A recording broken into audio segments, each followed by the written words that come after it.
대구과학관 정말 좋네요. 저도 여러 그 전시들을 좀 보고 싶은 생각들이 많았는데 오늘 문재일 교수님과 여기 디지스에서 초청해 주셔서 이 강연을 오게 됐습니다. 사실 저는요, 근데 향기와 그 이 냄새 전문가가 아니에요. 문재일 교수님과 최나건 선생님은 전문가가 맞고 그 다음에 박 교수님도 전문가 맞는데 저는 어떻게 보면 제가 이걸 전공했다기보다는 제가 대학교에 다닐 때, 그러니까 학사 석사를 할 때 제 지도 교수님이 향기랑 냄새 연구를 메인으로 하셨던 분이에요. 그래서 지금도 굉장히 많이 기억나는 것 중에 하나가 그 교수 채용을 하기 위한 심사를 해서 첫 학생들을 전부 다 모아놓고 강연을 하던 날 색소폰을 갖고 와서 엄청나게 현란한 재즈 즉흥 연주를 보여주셨어요. 근데 그때 강연의 내용이 향기와 냄새였어요. 그러니까 이렇게 한 거죠. 벌이 그 꽃의 향을 맡을 때 아마 느껴지는 게 이럴 겁니다 하고선 색소폰을 연주해주고, 근데 인간이 느낄 수 있는 레인지는 이것밖에 안 돼요 하고 몇 개의 음만 이렇게 하는 거죠. 그러니까 왜냐하면은 벌에 비해서 우리가 구분할 수 있는 게 더 적다였나요? 하여튼 동물별로 나눠서 정확히 기억은 나지 않지만 그 연주를 해줬던 게 기억이 나서 제가 과학 커뮤니케이터가 됐던데 이 향기와 냄새 연구자가 엄청나게 큰 기여를 했습니다. 왜냐면 야, 과학을 저렇게 색소폰 즉흥 연주로 해주다니 라고 저는 생각을 했는데, 그 다음 강연에서는 화분을 한 20개인가를 주문해가지고 놓고 다 다니면서 학생들이 앞에 나와서 냄새를 맡아보라고 하신 거예요. 그래서 그때 색소폰 연주 너무 좋아하는데 왜 또 안 하셨어요? 그랬더니 과학을 항상 똑같은 방식으로 표현하면 재미가 없지 이러면서 꽃을 활용하시기도 하고 색소폰도 활용하시기도 하고, 그래서 굉장히 신선한 충격이었던 기억이 납니다. 그래서 오늘은 그러한 기억에서 일부는 제가 공부했던 내용을 갖고 왔고 일부는 제가 냄새와 관련된 연구들을 보면서 재밌다고 생각했던 걸 갖고 와서 소개해 드리려고 합니다. 일단 저는 그러니까 지각을 연구했었던 뇌과학자이기 때문에 질문을 먼저 하나 드릴게요. 우리가 세상을 어떻게 경험할까 이렇게 물어볼 수 있잖아요. 예를 들어서 지금 여기 앉아 계시지만 두 가지가 다 이루어지고 있어요. 저를 보고 계시죠. 누군가를 보고 있을 때 이것이 어떻게 내 뇌 안에서 이 사람을 보면서 느껴지는 걸로 전달이 될까요? 예를 들어서 저런 르누아르의 그림을 보게 되면 저게 어떻게 내 뇌 안에 전달이 될까요? 눈이라고 얘기했죠. 눈, 망막. 잘 생각해보면 이게 뭐냐면 우리가 세상을 경험한다는 것 자체는 물리적인 신호거든요. 빛의 파장이에요. 빛의 파장이 내 망막에 와 닿아서 여기에서 시신경까지 가려면은 중간에 신호가 전기 신호로 바뀌어야 돼요.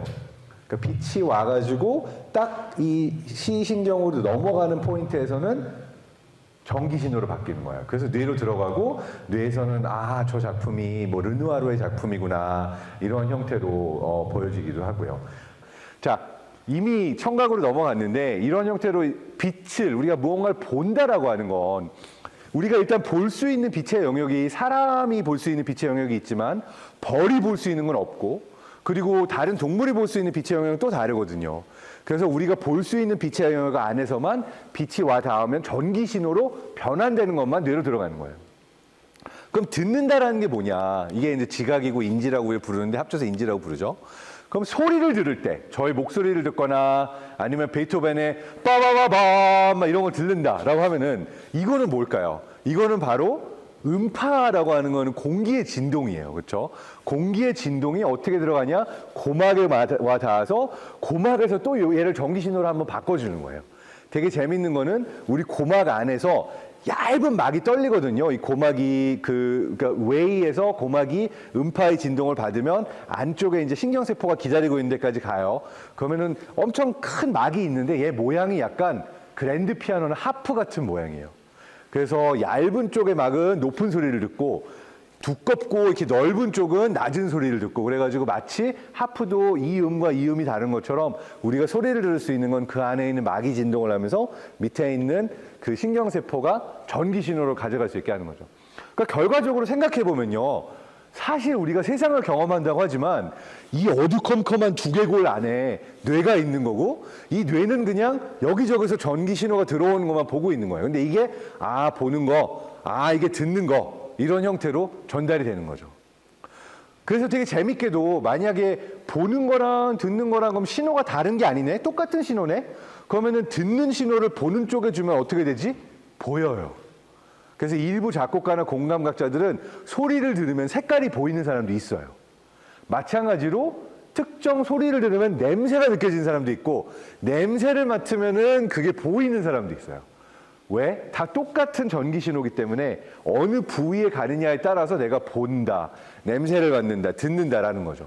그러니까 우리가 세상 속에 있는 수없이 많은 신호들이 어떻게 뇌로 전달이 되느냐 할 때 이 감각기관이 전달을 하는 거고 뇌 안에서는 전기 신호로 똑같이 받는 거예요. 근데 이 중에 제일 재밌는 게 냄새예요. 왜냐하면 우리가 방금 본 것처럼 빛은 눈에서 한번 전기 신호로 바뀌죠. 그 다음에 소리는 고막을 통해서 웨이, 네이로 들어가죠. 근데 냄새를 맡을 때 이 후각 신경의 경우에는 이게 직접 분자가 와 닿으면은 이 신경이 아주 길고 원초적이라서 직접 뇌 안으로 들어가요. 그러니까 중간에 환승을 하지 않아도 돼요. 다른 신호들은 다 한번 환승을 거쳐가지고 우리가 오송역이나 아니면 동대구역에서도 환승을 자주 하는 것처럼 환승을 한번 해서 뇌로 가야 되는데 이 냄새 같은 경우는 환승을 안 하고 직통으로 들어가는 거예요. 그래서 우리의 감정을 직접 자극하는 효과도 있고요.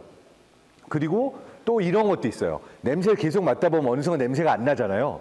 그러니까 신호가 계속 들어가는 걸 아답테이션이라고 그래서 수능도 조금 빨리 해주긴 해요. 자, 그래서 이 냄새라는 게 특별한 게 우리가 본다, 듣는 거랑 다르게 뇌로 직접 들어가는 신경통에 들어간다라고 하는 거죠. 그래서 이 냄새라는 게 또 어려운 게요. 유전자도 1000개가 넘고 우리가 냄새를 맡을 수 있는 분자의 숫자도 10,000개가 넘어요. 근데 이 숫자조차도 최근 연구들에 따르면 10,000개가 아니라 더 많다. 막 10만 개, 100만 개 가까이 우리가 냄새 맡을 수 있다라고 하는 것도 있고 아직까지 다 밝혀지진 않았어요. 우리가 어떻게 냄새를 맡나. 자, 근데 재미있는 거는 이게 그 아까 보여주셨던 노벨상을 2004년도에 타셨던 리차드 악셀 교수님의 아주 예전에 이걸 소개하는 그 슬라이드였는데 보면 이렇게 꽃향기를 맡을 때 우리 코 안에 있는 저 안에 있는 올팩터리 벌브라는 데서 이 신경세포들이 이렇게 연결되어 있는 거죠. 아까처럼. 그래가지고 얘네가 이제 셀바디가 요 밑에 있는 얘네들이 직접 하나하나 보냈는데 냄새 분자 자체는 저 위에는 글로메룰에 붙어가지고 뇌로 전달이 되는 그런 시스템이에요. 되게 많이 쫙 깔려있죠. 근데 여기서 재밌는 거는 저는 여기서 이제 빠르게 요 파트는 스킵하고 올라가면 뇌로 들어갈 때 요 냄새가 뇌로 연결이 되어 있는 뇌 안에서 이 냄새와 관련이 있는 부위들이 5개 정도를 꼽고 있어요. 그 중에 이제 여기 보이는 게 우리가 피리폼 코텍스라고 하는 데가 주로 냄새라는 거를 맡는 그 후각 중추라고 부를 수가 있고요. 그 다음에 연결되어 있는 데를 보면 재밌게도 살라무스, 하이포살라무스, 아믹달라, 히포캄퍼스 요 4개가 나오는데 이게 시상하부라고 불러서 우리 몸의 어떤 흥분 상태를 조절을 하기도 하고 어떤 호르몬이 우리 몸에서 분비가 돼야 되는지 내가 지금 식은땀이 나야 되는지 아니면 릴렉스 해야 되는지 이걸 결정짓는 뇌 부위고요. 그 다음에 아믹달라는 편도체라고 불러서 공포나 두려움이나 어떤 그 내가 부정적인 감정들을 느끼게 해주는 뇌 부위예요. 그리고 히포캄퍼스는 기억과 관련이 있는 부위죠. 그래서 굉장히 흥미로운 게 우리가 냄새를 맡을 때 냄새가 그냥 냄새와 이 냄새가 무엇다라는 것만 보는 게 아니라 감정, 되게 본능적인 감정을 건드리기도 하고 그 다음에 우리의 기억과도 연결이 돼 있어요. 예를 들어서 어렸을 때 늘 놀러 가던 외할머니 방에 들어가건 나던 냄새 또는 내가 늘 만나던 좋아하던 할머니나 할아버지 냄새가 딱 있죠. 그 냄새만 딱 나도 이거 할머니 향수인데 하면서 어린 시절의 기억이 막 떠오르잖아요. 그 이유가 우리가 냄새라는 것과 기억이라는 것이 같이 코딩이 되어 있도록 뇌에 신호가 들어가기도 하고 저장이 되어 있어서 특정 장소나 특정 기억을 우리가 떠올릴 때 냄새가 같이 떠오르는 확률도 아주 높습니다. 그리고 이거를 약간 우리가 도식화해서 보게 되면 그래서 냄새라는 거는 코를 통해 가지고 우리가 이제 냄새를 인지해주는 그 기차역이라고 볼 수가 있겠죠. 올팩터리 벌브에서 냄새 쪽으로 가는 후각 중추 그리고 같이 통하는 게 감정과 기억 쪽으로 통하는 저 편도체랑 그리고 해마 이쪽하고도 밀접한 연관이 있다라고 볼 수가 있는 거죠. 그래서 이 파트에서 제가 흥미롭게 보는 거는 사실 제 전공 분야는 소셜 뉴로 사이언스였어요. 뭐냐면 우리는 어떻게 다른 사람을 평가하는가, 우리는 다른 사람에 대해서 어떻게 이 사람은 어떤 사람인가라고 생각을 하는가라고 하는 걸 소셜 큐, 소셜 시그널이라고 하거든요. 근데 잘 보면요, 우리가 어떤 사람을 처음 만날 때, 나 저 사람 뭔가 마음에 들어 라는 느낌이 있고, 나는 저 사람은 좀 싫은데 이런 느낌이 있잖아요. 근데 그 대부분의 느낌이라는 거는 여기 나온 것처럼 non-verbal communicative signal이에요. 뭐냐면 말로 하지 않는 비언어적인 신호들이 대부분이에요. 그러니까 누군가가 목소리가 되게 좋으면 호감이 있는데 이럴 수도 있고, 뭐 잘생기면 또 호감일 수도 있겠죠. 외모 뭐 이런 것들도 있지만, 사실은 무의식적으로 이 사람이 보내는 여러 신호들이 이 사람이 무슨 말을 하는지와 별개로 나한테 받아들여지는 그 사람에 대한 판단의 기준이 되는 거죠. 이게 제가 연구했던 분야예요. 근데 잘 생각해보면 여러분은 누가 마음에 든다, 마음에 들지 않는다, 이 판단의 조건들 중에 뭐가 있을까요? 제가 연구했던 거는 몸짓하고 표정하고 제스처였어요. 원래는. 냄새는 잘 안 보고요. 근데 잘 생각해보면은 이 사람이 냄새가 싫으면 이 사람이 싫은 경우가 되게 많죠. 되게 불행한 케이스지만 내가 싫어하는 사람은 그 사람의 냄새도 싫은 경우가 되게 많아요. 또 이건 너무 본능적이라서 어쩔 수가 없기도 해요. 그냥 냄새가 싫은 걸 어떻게 해요? 그래서 이것 때문에 괴로워하시는 분들이 사실 수술을 많이 받기도 해요. 왜냐하면 사회생활을 정상적으로 하고 싶은데 유난히 견해가 좀 심하신 분들도 있고 이러면 본인은 모르지만 사람들은 피하거든요. 그럼 본인은 스트레스를 되게 많이 받아요. 나는 사실 되게 사람들하고 친해지고 싶은데 사람들이 나한테 가까이 안 다가와. 근데 본인은 자기 냄새가 안 나니까 몰라요. 잘 모르는데 나도 사람들하고 가까우고 싶은데 사람이 계속 거리를 두니까 되게 힘들어하거든요. 그래서 그런 것처럼 누군가에 대한 소셜 큐, 소셜 시그널을 볼 때 사실은 어떤 표정, 몸짓, 외모, 소리, 말투 이런 것들은 연구가 되게 많이 됐는데 가장 연구가 많이 안 된 분야 중에 하나가 냄새기도 했어요. 그래서 이 냄새에 대해서는 지금 막 연구들이 많이 이루어지고 있는데 오늘 저는 이렇게 사람들의 인간관계, 어떤 서로의 사회적인 관계에 있어서 냄새가 어떤 역할들을 하나 제가 찾아본 연구들을 몇 개를 소개를 하려고 합니다. 가장 유명한 연구 중에 하나인데요. 1994년도에 랜셋이라는 의학 저널에서 어떤 연구를 했냐면 엄마의, 이렇게 말해도 되나요? 이게 그 생물학적인 거긴 한데 그냥 말할게요. 엄마의 젖꼭지 냄새를 신생아가 맡을 수 있을까? 그래서 두 그룹으로 나눈 거예요. 물로 이렇게 닦아준 젖꼭지랑 엄마의 젖 냄새가 나는 젖꼭지랑, 그리고 아기들이 자기 엄마의 젖꼭지를 선택해가지고 정확하게 그 차이를 알고 선택할 수 있을까? 30명밖에 안 되는 개체수라서 작긴 하지만 22명의 신생아들이 자기 엄마 젖꼭지를 안 닦은, 그 말하자면 냄새가 남아있는 쪽을 선택했다라고 해서 정말 태어나자부터도 신생아들이 엄마를 어떻게 보면 냄새로 구분할 수 있다는 걸 보여준 연구였어요. 근데 이 연구 말고 그 건너편에 또 어떤 연구도 있냐면요. 거꾸로 여성분들이 신생아보다는 조금 나이가 많긴 하지만 아주 어린 갓난아기를 이렇게 안아보고 냄새를 맡고 나중에 냄새만으로 그 아기를 찾을 수 있을까 하는 연구도 있었거든요. 근데 여기서 거꾸로 엄마뿐만이 아니라 일반 이모일 수도 있고 엄마 친구일 수도 있고 그렇죠. 다 잠깐 동안 한 10분 정도만 아기를 안고 아기의 그 채취를 느끼고 나면 나중에 보지 못해도 냄새만으로 그 아기를, 내가 안았던 아기를 찾을 수 있었다라고 한 연구 결과가 있어요. 그래서 어떻게 보면 냄새라는 건 굉장히 본능적으로 아기가 엄마를 찾고 또는 어른이 엄마가 아이를 찾는 하나의 본능적인 메커니즘으로 인간에게까지 남아있는 그러한 메커니즘이라는 게 신기하죠. 여기서 좀 안타까웠던 거는 아빠들은 잘 못 찾았어요. 엄마들은 엄마뿐만 아니라 이모, 그래서 여성들은 찾아냈는데 남성들의 경우에는 이게 그렇게 잘 찾아내지 못했다고 알려져 있어요. 그래서 이 냄새, 특히 아기와 엄마 사이의 냄새 또는 내가 직접 엄마가 아니더라도 아기와 어떤 여성 사이의 그 냄새를 구분하는 능력은 여성이 조금 더 뛰어나다라고 하는 연구가 있습니다. 그리고 또 하나가 있어요. 뭐냐면 여성의 경우에는 이제 난자, 배란기라고 해서 주기가 있잖아요, 매달. 근데 신기한 게 어느 주기에 실험을 하느냐에 따라서 냄새를 맡는 능력이 10,000배 정도 차이가 나요. 그러니까 배란기에는 냄새를 진짜 잘 맡아서 10,000배 더 냄새를 잘 맡고요. 그 다음에 이제 이렇게 그 시기가 지나서 다른 시기에는 그 냄새 맡는 능력이 떨어져가지고 별로 안 민감하고 그래요. 그래서 가끔 제가 땀 흘리고 와도 한 달에 어느 주기냐에 따라서 저희 와이프가 냄새 난다고 싫어하는 그 날들이 또 따로 있기도 한 것 같아요.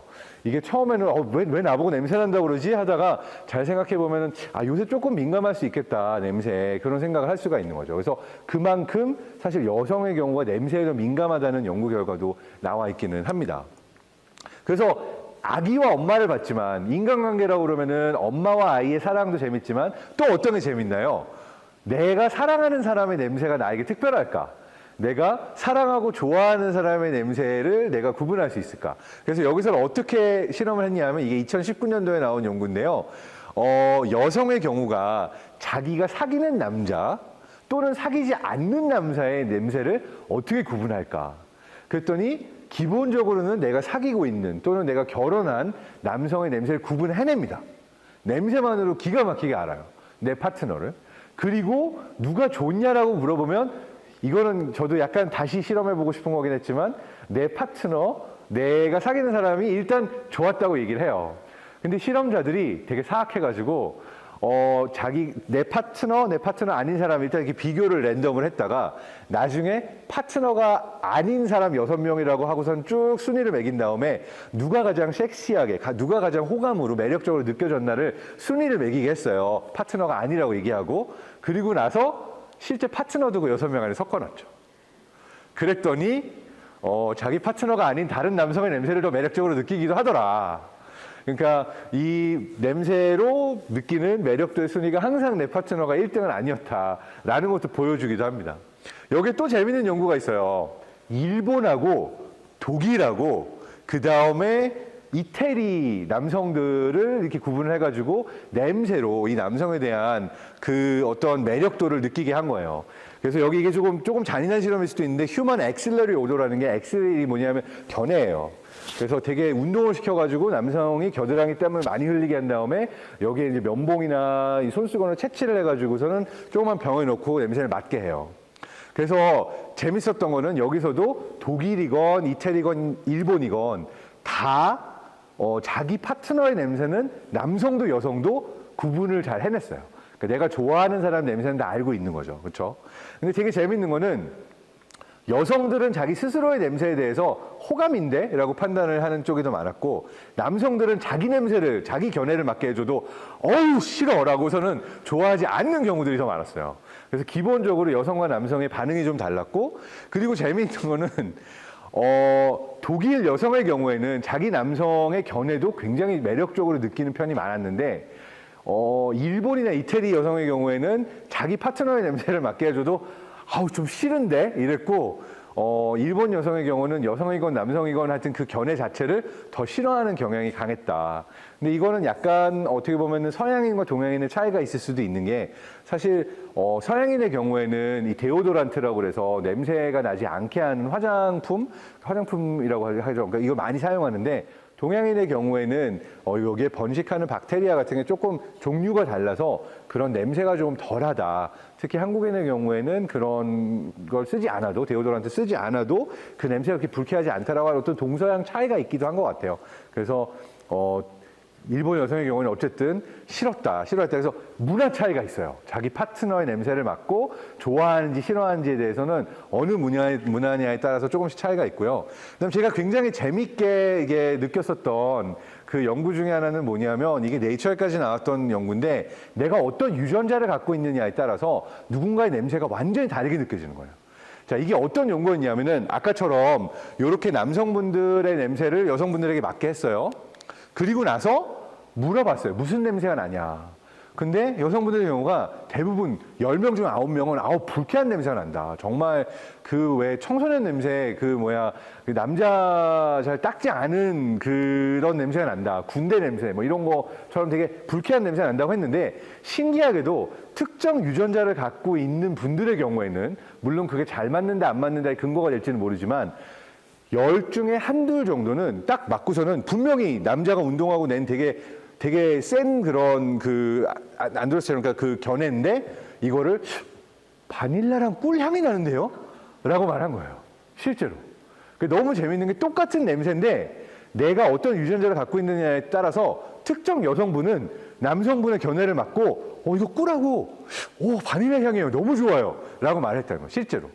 자, 이게 왜 그런 효과가 나타날 수 있는지는 이따가 최낙원 선생님께서 말씀해 주실 수도 있어요. 왜냐하면 똑같은 냄새를 딱 놓고도 사람들이 똑같은 음식이나 똑같은 향을 느끼는 게 아니라 사람이 저마다 다 다르게 느끼거든요. 그래서 좀 신기했어요. 이야, 남성의 그 좀 민감한 냄새를 맡고도 정말로 이게 꿀과 바닐라 향이라고 느끼는 사람이 있구나. 실험으로 증명이 됐다. 정말 저런 분들은 결혼해야 되겠다. 이런 생각을 하기도 했습니다. 뭐 요즘은 결혼 안 하고 좋아할 수도 있긴 하지만 네, 넘어가고. 자, 여기서 또 하나 그 인간관계와 관련해 가지고 제가 비슷하게 봤던 것 중에 하나는 쥐 연구로 나왔던 거예요. 이것도 나온 지 얼마 안 된 작년에 나온 연구인데 굉장히 재밌는 게, 자, 요즘 협업 연구를 많이 하고 있어요. 협력. 누구랑 협업을 잘하고 서로가 협업을 할 사람인지 아닌지를 어떠한 형태로 우리가 판단할 수 있을까? 저의 박사과정 연구들 중에서도 게임 이론을 사용해서 사람들이 서로의 어떤 표정이나 몸짓을 보고 누구를 신뢰하고 신뢰하지 않고 서로 일을 같이 하면 잘 맞는 사람이 있나 잘 맞지 않는 사람이 있나 이런 연구를 했거든요. 근데 비슷한 연구를 쥐를 갖고 한 거예요. 그러니까 쥐들이 서로를 도와줄 수 있는 상황을 놓고 서로에게 아주 협력적으로 다른 쥐를 도와주는 행동을 보이나 보이지 않나라는 테스트를 했는데 굉장히 재밌는 게 다른 쥐가 뭘 하나 안 하나 봤던 효과보다 실제로 나를 도와주는 행동을 했던 쥐가 냈던 냄새를 맡게 했더니 사실 쥐의 경우에는 오히려 그 나를 도와주고 있는 쥐의 냄새를 맡고 그때 분비되는 냄새 분자를 기반으로 얘는 협업의 마인드가 있구나. 나를 도우려고 한 애구나라는 거를 실제 행동 관찰을 통해서 안 거보다 냄새를 통해서 더 많이 알아냈다라고 하는 연구 결과였습니다. 굉장히 신기하죠. 그러니까 상대가 실제로 지금 협업 모드에서 뭔가 어떤 행동을 하고 있을 때 분비하는 냄새 물질을 맡게 했더니 아, 얘는 협업을 할 준비가 된 애다라고서는 확실하게 구분을 할 수가 있었다고 해요. 그래서 어떠한 원리로 그런 건지는 계속 연구 중이라고는 하지만 흥미롭게도 얘가 나를 도와주고 안 도와주고 보는 것보다도 냄새가 더 강렬하게 그런 선택에 작용을 했다라고 하는 연구입니다. 근데 되게 흥미로운 건요, 사람의 경우에도 비슷한 메커니즘이 있다는 게 알려졌어요. 이거는 어떤 연구냐면은, 그러니까 사람들이 굉장히 급박한 순간에 닥치게 되면은 공포, 두려움, 무서워하는 상황에서 우리 땀 흘리잖아요.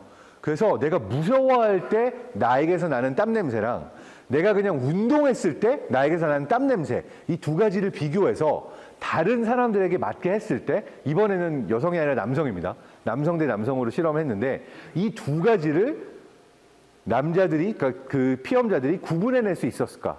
그리고 구분해낸 것을 우리가 뇌에서 확인해 볼 수 있었을까라고 하는 연구를 한 거예요. 그래서 어떻게 했냐면은 공포의 상황에 실제 처하겠어요. 뭐냐면 낙하산, 저기 스카이다이빙처럼 저렇게 높은 곳에서 뛰어내리게 하고 그때 나오는 땀을 채취를 한 거예요. 무섭죠. 내가 하늘에서 뛰어내리는데 리얼하게. 그리고 나머지는 그냥 헬스장에서 운동시킨 다음에 땀을 채취를 하고, 그리고 그 두 땀의 차이점을 뇌에서 봤더니 실제로 저런 파라슈트 점퍼에 내가 실제로 높은 데서 뛰지 않았는데도 높은 곳에서 뛰어내리는 사람의 냄새를 맡았을 때 계속해서 20명의 다른 피험자들의 뇌에서 공포나 두려움을 느끼는 편도체 부위에 일관된 활성화가 보였다라고 하는 것을 보여주는 논문이었습니다. 그래서 되게 신기하게도 쥐만 얘가 나를 도울 수 있는지 아닌지 구분해내는 게 아니라 사람의 경우에도 나도 왜 그런지 모르지만 누군가 되게 무서워하고 있는 사람의 냄새를 맡으면 냄새를 통해서 이런 공포나 두려움이 어느 공간 안에 서로 전염이 될 수 있는 메커니즘이지 않을까라는 가설을 가지고 있는 거죠. 이쪽의 연구들은 좀 많아요. 이게 좀 충격적일 수가 있는데 2015년도에 포르투갈하고 스웨덴에서 한 연구에서는 어떤 걸 보여줬냐면 충격적인 영상을 보여줘요. 여성이 성추행, 성폭행을 당한 영상을 보여주고 되게 사악한데 미리 채취한 20명의 젊은 남성의 냄새를 이렇게 쫙 뿌려주는 거예요. 실제로 이 남성들이 범죄를 저지른 건 아니에요. 대신에 그 영상을 보고 있는 동안에 이 냄새를 맡게 한 거죠. 그리고 나서 나중에 내가 이 성추행 되게 그 안 좋은 상황을 본 그 영상을 보는 동안 났던 남성의 냄새를 나중에 구분해낼 수 있을까? 라고 하는, 여기 보이는 게 뉴트럴 비디오, 어설트 비디오라고 하는데 구분해낼 수 있을까라고 했는데 확률적으로 고를 수 있는 게 저 점선이거든요. 확률적으로 고를 수 있는 것보다 훨씬 더 많이 실제로 그 상황이 나타났을 때 내가 맡았던 남자의 냄새를 구분할 수 있었다. 그러니까 어떻게 보면은 우리가 정말 그런 어떤 무서운 상황을 겪었을 때는 나나 내 주변의 사람들의 냄새가 무의식적으로 나에게 그런 인간관계에 있어서 조심해야 된다, 피해야 된다라고 하는 어떤 시그널, 그런 신호들을 주고 있다라고 할 수가 있는 거죠. 그래서 우리는 사랑하는 사람도 냄새로 골라낼 수 있는 메커니즘이 있지만 누군가 나에게 피해를 끼칠 수 있는 또는 다른 사람이 피해를 입을 때 내가 그 옆에서 맡았던 냄새조차도 기억을 해서 그것과 연관을 짓는다라고 하는 연구 결과가 있습니다. 그래서 점점 더 많이 요즘 연구가 되고 있는 것들 중에 하나가 어떻게 냄새라는 것이 우리의 감정과 관련이 있는가, 어떠한 냄새가 우리를 공포나 두려움을 느끼게 하는가, 그리고 어떠한 냄새가 우리가 또 더 누구를 좋아하게 하는가, 이런 냄새와 감정의 상관관계를 연구하고 있는 연구들이 굉장히 많은데요.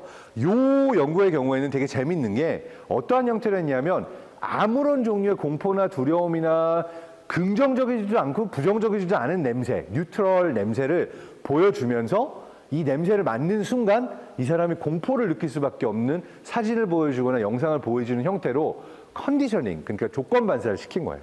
그러니까 냄새 자체는 아무 의미가 없어요. 냄새는 그냥 일반적인 냄새예요. 긍정적일 수도 있고 부정적일 수도 있고 냄새 자체에는 신호가 없는데 우리가 그 아무런 효과가 긍정 부정이 없는 중성적인 냄새를 가지고 어떤 경험의 기억을 심어줘서 특정 감정이 올라오게 프로그래밍할 수 있을까? 이런 걸 연구했다고 볼 수가 있는 거죠. 그래서 재미있게도 프리인덕션, 포스트인덕션이라고 나와 있는데 우리가 불안이라는 감정을 어떤 영상을 통해 심어줬을 때 그 전에는 아무 느낌 없이 맡던 냄새가 불안을 심어준 다음에는 이 냄새만 맡아도 이 사람 안에서 불안이 올라오게 할 수가 있었다라고 하는 걸 보여주고 그것이 이루어지는 뇌 안에서의 패스웨이가 크게 이제 세 가지라고 해요. PPC, APC는 후각 중추예요. posterior, anterior, piriform cortex라고 해서 후각 중추고 보통의 경우에는 냄새가 오면은 후각 중추를 통해서 OFC라고 하는 영역은 뭐냐 하면 가치 판단하는 영역이에요. 이게 나에게 중요한 것인가, 나에게 소중한 것인가, 의미가 있는 것인가 아닌가를 판단하는 영역인데 일단 후각 중추로 들어온 걸 통해서 이게 어떤 냄새인가를 판단하는 쪽으로 가는 게 일반적인 패스웨이인데 이런 형태로 우리가 연결을 이렇게 해주면은 요게 감정 신호, 그러니까 편도체를 통해서 불안이나 두려움과 같은 감정을 통해서 이런 가치 판단이 이루어질 수 있도록 엮여져 있는 메커니즘이 뇌 안에 있다라고 설명을 할 수가 있습니다.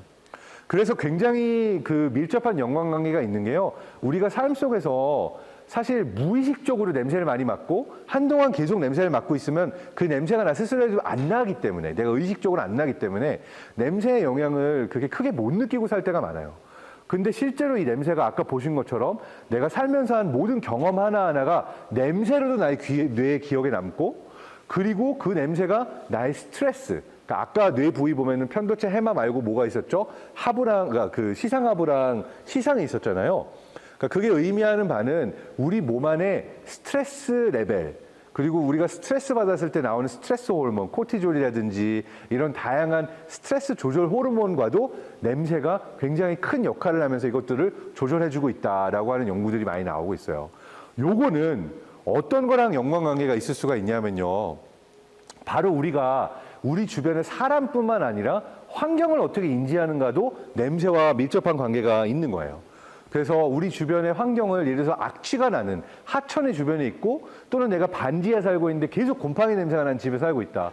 그럼 그 냄새가 나에게 지속적으로 주고 있는 스트레스가 내 몸 안에서 스트레스 호르몬을 높이고 내 건강을 해하게 하고 그래서 우리가 어떻게 보면 깨끗한 정말 향기로운 그런 환경에서 살아야만 하는 어떤 권리가 있을 수도 있다라고 얘기를 할 수가 있는 거죠. 그래서 이런 행동을 연구하는 뇌과학자들이 최근에 환경과 행동 그리고 환경과 내 삶의 행복도 이러한 연관성을 또 많이 연구를 하고 있습니다. 요거를 이제 환경뇌과학, 환경신경과학이라고도 하는데 이것들이 모두 다 복합적으로 우리 뇌에 영향을 준다는 거를 알고 있는 거죠. 그래서 제가 독일에서 공부하던 콘스탄츠 대학교라는 대학교가 이렇게 엄청 이쁜 호숫가 그리고 라인강이 시작하는 포인트에 있었던 도시예요. 근데 너무 아름다워서 사실은 이곳에 가면 그 강 냄새와 호수 냄새가 딱 정말 상쾌한 곳이거든요. 근데 어느 여름인가 근처 스위스 공장에서 폐기물이 흘러나오고 너무 더운 여름이라서 물고기가 떼죽음 하는 되게 안 좋은 상황이 있었거든요. 이 여름 내내 악취가 났어요. 근데 생각해보면은 그해 여름에 그 학생들과 이 주민들이 겪었던 어떤 스트레스나 말하자면 삶의 질 저하가 생각보다 굉장히 높았거든요. 근데 그 중에 굉장히 큰 역할을 했던 것 중에 하나는 어떻게 보면 계속해서 올라오는 냄새, 이런 거랑도 상관이 있었던 거죠. 그래서 우리가 마지막 결론으로 마지막 슬라이드로 가게 되면 냄새라는 것은 우리 뇌에 작용을 할 때 우리가 기억, 누군가를 느끼는 어떤 감정, 그리고 인간관계에 있어서도 굉장히 큰 역할을 하고 있지만 이런 것들을 종합해 보면은 우리 모두에게는 깨끗한 환경 속에서 생활할 때 서로가 서로에게도 더 친절하고 좋은 인간관계를 유지할 수 있는 기본이 이루어지기 때문에 사실 냄새 연구도 큰 그림으로 보면 요즘 많이 이야기하고 있는 ESG, 그래서 우리가 깨끗한 환경에서 살 만한 권리가 있다는 유엔에서 냈던 요 SDG라고 하는 그 지속 가능 목표랑도 맞닿아 있는 연구라고 볼 수가 있습니다. 그만큼 냄새라는 것이 굉장히 우리 삶 속에서의 우리 삶의 질과 인간관계에 있어서 많은 영향을 끼치고 있다는 것을 짧은 시간 안에 강의를 하려고 노력을 했고요. 냄새 전문가가 아닌 저는 이 정도를 마치고 물러가도록 하고 이제 냄새 전문가 최낙원 교수님을 모시도록 하겠습니다. 들어주셔서 감사합니다.